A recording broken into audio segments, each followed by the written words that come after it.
Oh, Okay. how do I do that?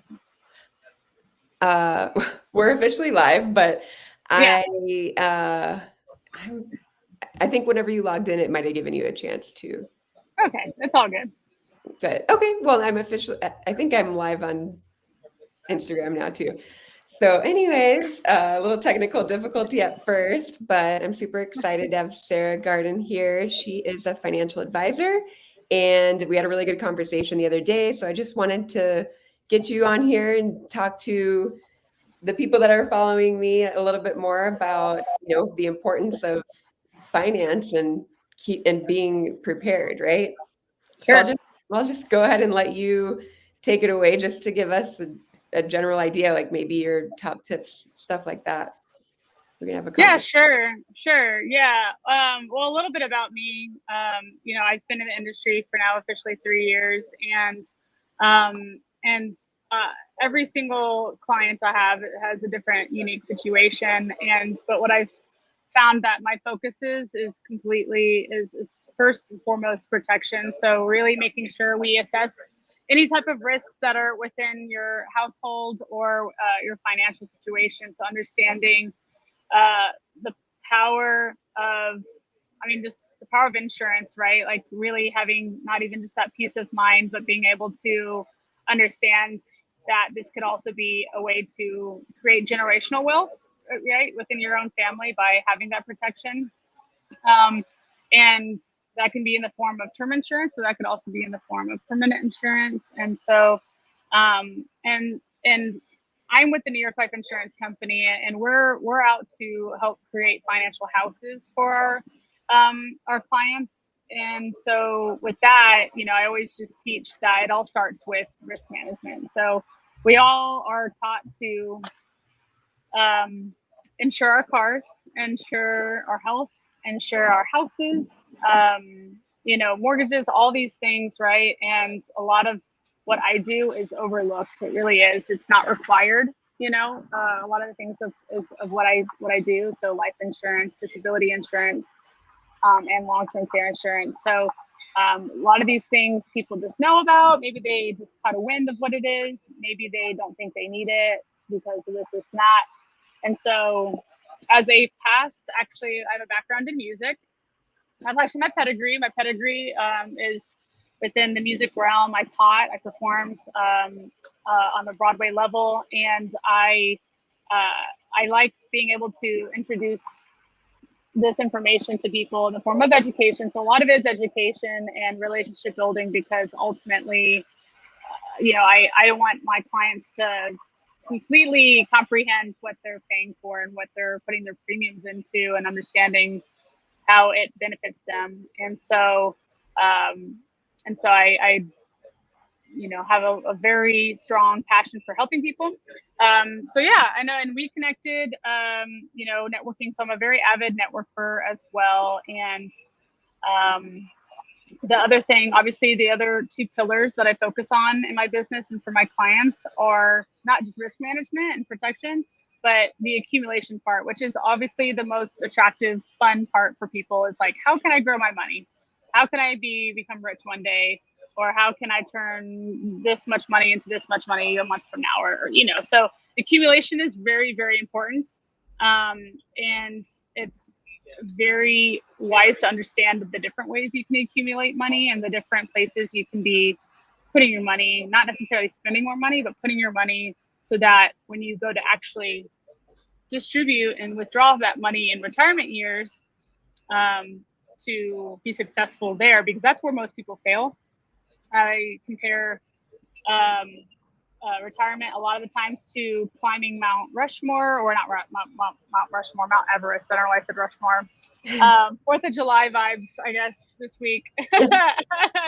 But it's like Mount Everest. So I've never climbed it. I probably will never climb it. But majority of the people, if they do fail, well, fail as in die, climbing Mount Everest is on the way down. It's not getting to the top of Mount Everest. It's coming down.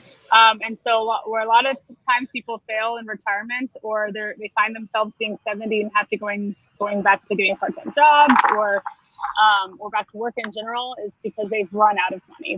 They've either started their retirement at the wrong time, or they didn't transition their assets into the right places that made sure that no matter what happens, they're not going to outlive this money that they've worked so hard to accumulate. So it's really important to have that person that's going to walk them through all stages of retirement, not just the accumulation part. So really, yeah, the three pillars I really focus on are, protection, accumulation, and distribution. And that is at its core what I try to help my clients with. Awesome. So, That's great. Yeah, that's perfect. And that's, that's a really great analogy, climbing Mount Everest. I haven't heard of it in the retirement form, but it totally makes sense. And I actually tell all of my clients, like, buying a house is a very good financial move because you're going to be building wealth essentially. And so people might have to start with a little bit more money when it comes to buying a house. But for you, maybe there's like another solution, like say for some reason they can't afford a house right now. Like, is there anything they could do on the financial side to maybe start building a retirement? Yeah, of course. Yeah. So, there's definitely a lot of advisors out there that have a lot more focus on real estate. It is something that I'd like to get more knowledgeable about now that I am a new homeowner as of last year. And because that could be a big part of someone's financial plan, right? Is real estate. But it's really important to understand different things. I had a conversation with a young family the other day about how, they're no, their whole thing is, oh, I'm just gonna buy enough real estate that I don't need life insurance. I'm like, okay, yeah. I mean, like leaving a real estate asset behind is huge, right? Well, how old are your children? Oh, 1 and 4. Okay. Do you have a will? No. And I'm like, huh.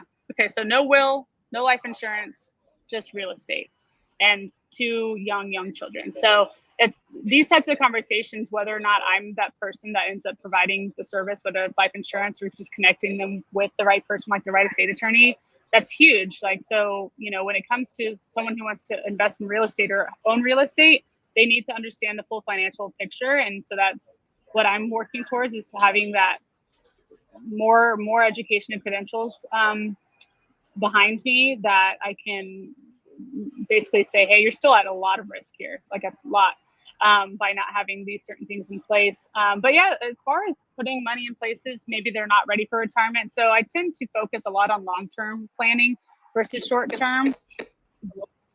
And do I sound okay? I heard a little scratch there for a second. But it's good. So, on the short-term side, a lot of great tools out there for short-term investments or in short-term places to keep your money. Let's say you're planning to buy a house in like 3, 4, 5 years. It may make more sense to utilize things like such as certificates of deposit, CDs, or high-yield savings accounts. Obviously, with those types of accounts, there are no guarantees. We're seeing that high-yield savings accounts are kind of going back and forth right now. They're probably going to land around that 3 to 4%, which is still going to be, competing with inflation. I want to say it's not outperforming inflation. You're still having to deal with taxes, the income taxes on the back end. You're still going to be dealing with, market exposure, or the lack of market exposure. So your purchasing power still might be lost there. But again, for short-term purposes, that still might be the best place to be putting your money. Or say you have children that are close to college age, so children 15 and older, it may not make sense to recommend a 529 plan or something that has maybe a slower compounding front, to it. And so, yeah, but if someone wants to buy a house in 10, 15 years, then it might make sense to put their money more in maybe a brokerage account, money market of sorts, or perhaps cash value life insurance. That is a tool that I've been trying to educate more and more of my clients about, whether that's to save for their future home or a longer term plan, like maybe the children are young. So, I have a huge passion for helping parents with young children and letting them know what is out there for saving for their future, but also duly accomplishing what you want for yourself. So like while you're wanting to, hey, I want to set this account for my child. So, you know, they're 1 year old right now. I want to have them have enough money by the time they're 22 when they graduate college. Well, what if there was an account out there that had grew cash value that could be used for anything, right? So that could be part of your financial plan as well, because it's whether it's earmarked for them or not, it's your money. And so it could be used for a future house. It could be used for, hey, they got a full ride into college. So what if this money can now be redirected for their first house, right? And so there's definitely, when meeting with my clients, just a lot of questions need to be asked just so I can actually make proper recommendations. Because ultimately, you know, I want to know what kind of liquidity, what kind of access do they want to their money? You know, what's the time horizon of when they want to access fully this money? And, you know, is market exposure or growth really, really important to you? And so, because, yeah, I mean, I have a wife and wife couple that one of them is like super into the market and risk and everything. And the other, she could, if she could, she'd put all of her money under a mattress. And so it's really important to understand everyone's dynamic and put them in the proper spots so they don't have buyer's remorse, and that they actually feel really comfortable where they're putting their money.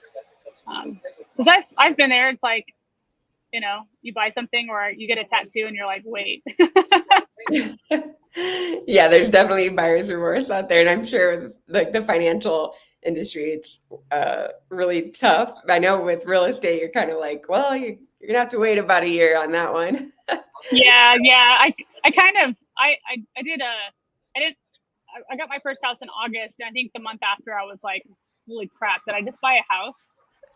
Like, oh my gosh. I wasn't having buyer's remorse, but I was like, it's a lot, you know, it's a big decision, and it was a lot of, you know, money down, and, you know, it's, yeah, big girl moves, big adult moving. So yeah.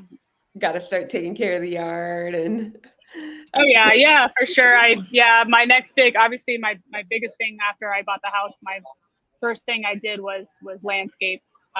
Just because I moved in, I closed like August 11th, but I didn't move in until like August 26th or something like that. And they did not, I did not manage or take care of the yard. So like pretty much all the little trees they planted died. The grass was totally dead. It was just all bad, and they didn't sod the entire, like, the backyard like at all. So, and of course, when it was raining on and off, I have a white, I have a Great Pyrenees mix, and she would just immediately get mud all over her because the whole backyard was just dirt. So landscape, and so that was a big project. That was also a big financial decision, and so to me, it was more than just buying a house, because I knew I wanted to do landscaping and add, like, I even had like a nice little like path to like a fire pit type of little area, you know? oh, So cool. Nice. yeah. I'll have to come over sometime. That sounds great. Yeah. I was gonna say, yeah, I'm hoping to I had a Halloween housewarming party last year, and I'm hoping to continue the trend of just having a Halloween party. Awesome. Cool. So Oh, yeah, that sounds fun. So it's funny that you mentioned the kids that were, you know, your parents were gonna save or buy a bunch of real estate, because that was actually our original plan. We're like, well, we're just gonna buy a bunch of rentals and that'll be good, right? Like that's gonna be their retirement fund. But a lot of work came along with buying rentals and having renters and doing the yeah. landlord thing, and also like we never really even considered life insurance for that. I'm just curious, like, would you recommend life insurance, and why in any type of like scenario? What if people already have a little bit of money saved away or whatever the case, and they feel like they don't need it? Yeah, of course. So first and foremost, life insurance, and again, I'm not a tax professional. I like to just say that out loud and put it out in the universe, is that, but I do have an understanding, obviously, about different revenue codes and internal revenue codes, and understanding the taxes behind certain vehicles. And so with life insurance in general, like whether it's term insurance or whole life or something permanent, regardless of anything happens to you, this lump sum of life insurance death benefit gets paid out to your beneficiaries completely tax-free, especially on the independent private side. And so the fact that you could technically pay a premium of $50 one month, pass away the next, and your family gets left with $1 million of tax-free money, it can do a lot. Like obviously it can lower tax liabilities. It can, say there's real estate properties that need to be managed, right? Or taken over. I had a friend of mine did pass away in January, and he owned several properties, businesses. And unfortunately, don't think he had a legal will or life insurance in place. And he left behind a 16-year-old as well. And his mom has not even had time to grieve. She's just been handling all of his businesses, his Airbnbs, all these things. And whether or not she has the income to do so or the time to do so, I can imagine the amount of, she could just grieve if she just had this insurance money to pay off the property, or have someone else manage it by paying them with this money, or say a breadwinner of the family, or someone, husband passes away or wife passes away, right? If you want the family to be able to stay in that home, continue basically paying mortgage into that property. And again, it's on the tax-free side. So you're already, you're lowering your tax liability immediately. And obviously it's like, I wouldn't say it's like winning the lottery, because winning the lottery, you have to do taxes and stuff like that. And the amounts are just crazier, but all in all, just the tax benefit side of this benefit is huge, right? It's just crazy that you can technically pay a company a month's worth of premium, something happens, and then your family's taken care of. Mm-hmm. And so, yeah, you could choose to be like, hey, I'm actually going to sell this property, or like, I feel like there's just a lot more opportunities with a type of fund that's left behind, other than just straight up real estate, right?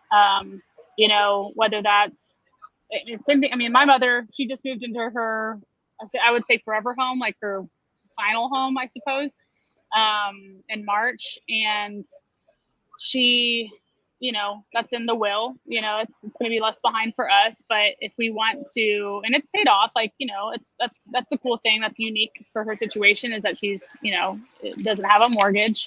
But let's say she did have a mortgage.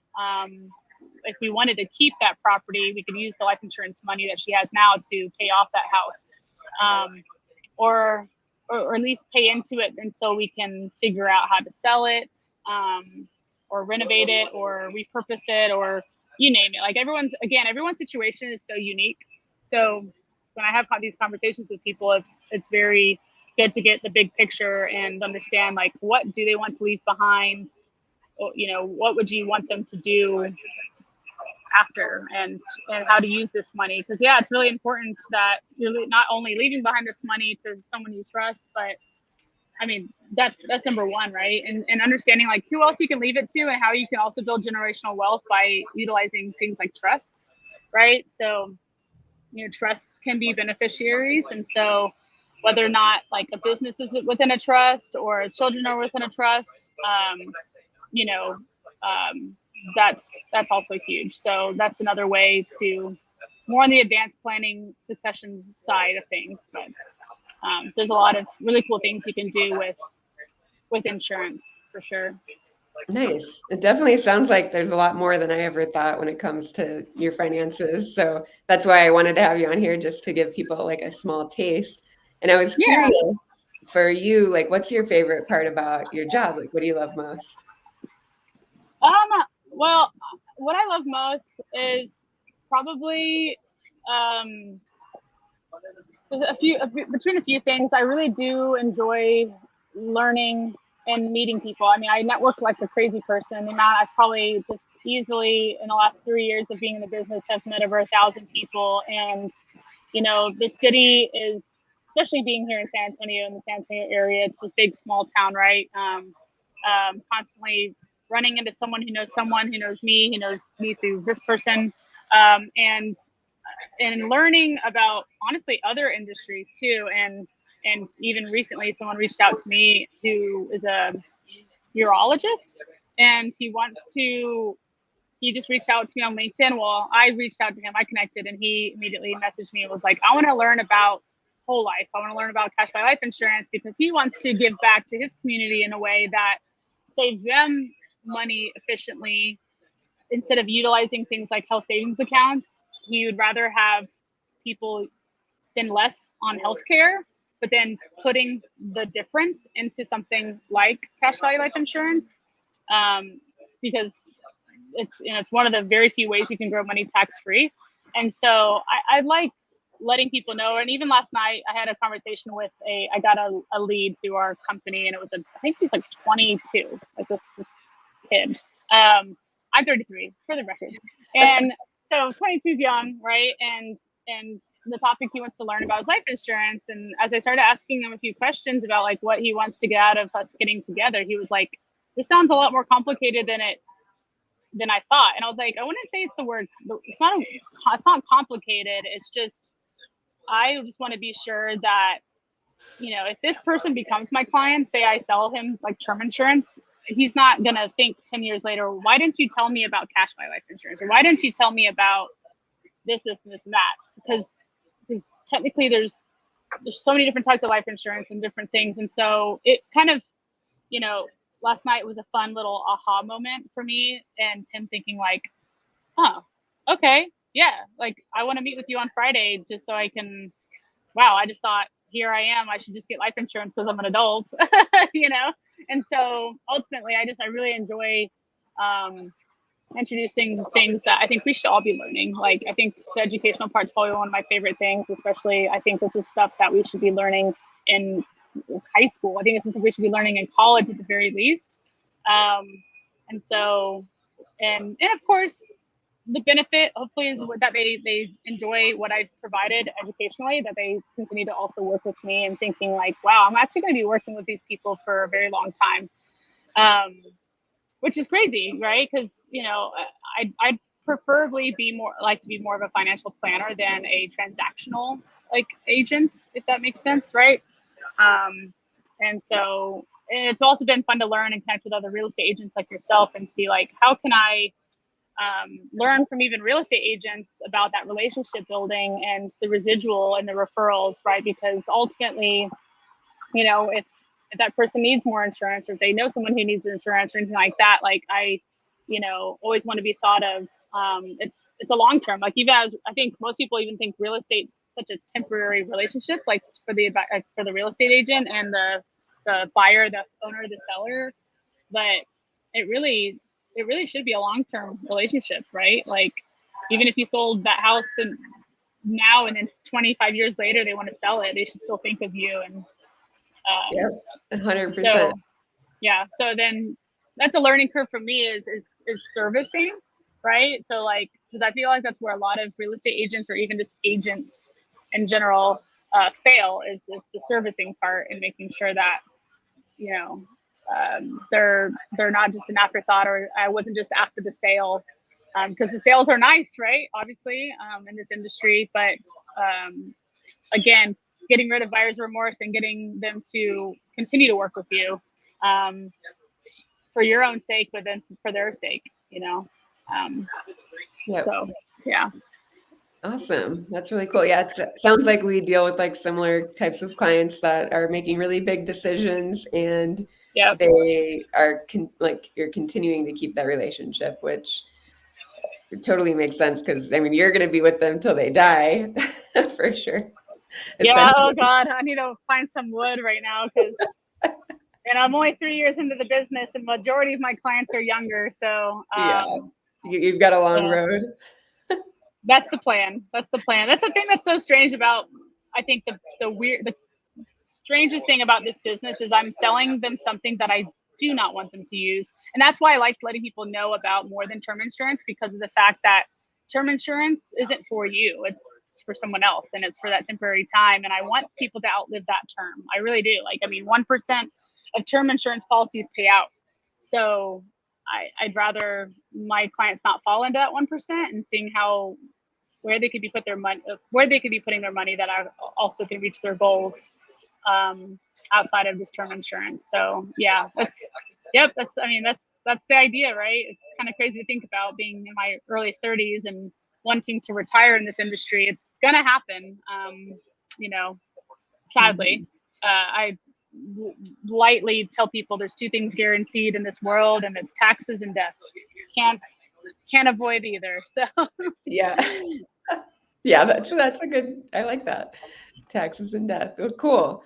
Well, I really wanna see, like, what is the best way for somebody to get a hold of you if they wanted to reach out and maybe have, like, a deeper conversation? yeah, of course. Yeah, you can find me on a couple of platforms. My cell phone number, it's out in the open. It's everywhere. It's 210-382-5533. But of course, I'm on all the social media platforms. So I'm very active on LinkedIn. So gosh, the handle for that is, you can find me exactly like I think where my name says right here, Sarah, or you can find it Sarah J Gartin or Sarah Jane Jayne, Gartin. And same thing with Facebook. I think with being on a, you can find my business page on there as well as Sarah J Gartin, New York Life, on Facebook. And then on the more casual side, you can connect with me on Instagram. My handle is plan_w_Sarah.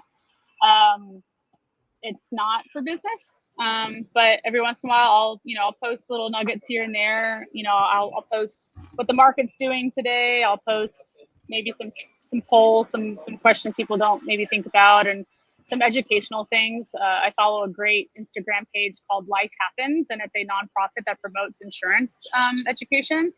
And so I repost those types of things a lot. And last but not least, but my email is sjgartin@ft.newyorklife.com.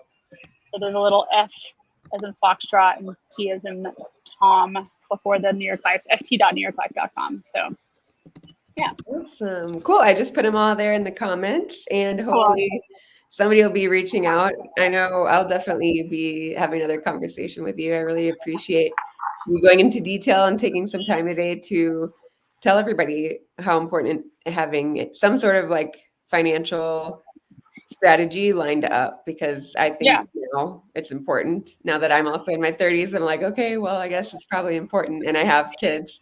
Before I Yeah. was like flying by the seat of my pants. It was like, I'm impressed We, with 22-year yeah. old. Yeah, we all are. We seriously all are. So, especially again, my background's in music and freelance, and that is not taught. Like, even I'm starting to see a musician, and when I learned about how much life insurance they are given on tour, they're like traveling planes and buses, and they have like maybe $10,000 of life insurance on them because it's group coverage, but it's like nothing. And I'm like, they're still like in their the mid 20s, 30s year olds, but I'm like, it's just wild. So that's always a tangent for a second. Is man, like, I'm not really on the commercial side, but if I can somehow kind of combine my music industry with insurance at some point to make them understand that it's worth like deducting and worth providing so that the musicians are happy and safe and taken care of, that would be pretty cool. Yeah, that's good. That's cool. I like that goal. Yeah. Awesome. Well, again, thank you so much. It was so awesome being able to chat with you about this, and we'll be in Too. touch. Hopefully I see you at the next networking event. Yeah, I really appreciate this so much today, Tanya. It was super fun to see you, and hopefully, we'll see what comes of it. And I just appreciate the suggestion and having me out. And yeah, I'll definitely see you again soon. Yes, absolutely. Well, I hope you have a great day. You too. Okay, bye. Bye.